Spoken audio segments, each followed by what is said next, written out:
Bismillahirrahmanirrahim. Assalamu alaikum, my dear students. Hope so you will be fine. मताले Quran. My dear students, आज हम हज़रत यूनुस अलैहिस्सलाम की पढ़ाई करेंगे। Page number 91।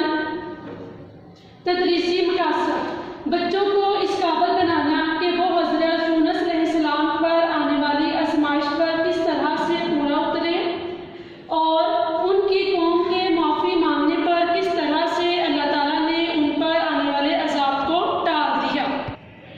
Open your books, page number 91। किस्सा हज़रत यूनुस अलैहिस्सलाम।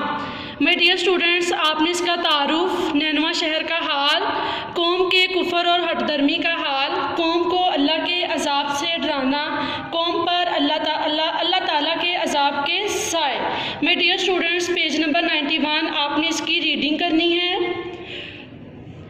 अब हम आते हैं घर के काम की तरफ। किस्सा हज़रत यूनुस अलैहिस्सलाम सफ़ा नंबर 91 की पढ़ाई करके 10 कसीरुल इंतखाबी सवालात अपनी कॉपी पर लिखें। माय डियर स्टूडेंट्स, आपने पेज नंबर 91 इसकी रीडिंग करनी है और रीडिंग के बाद आपने 10 कसीरुल इंतखाबी सवालात अपनी कॉपी पर लिखने हैं।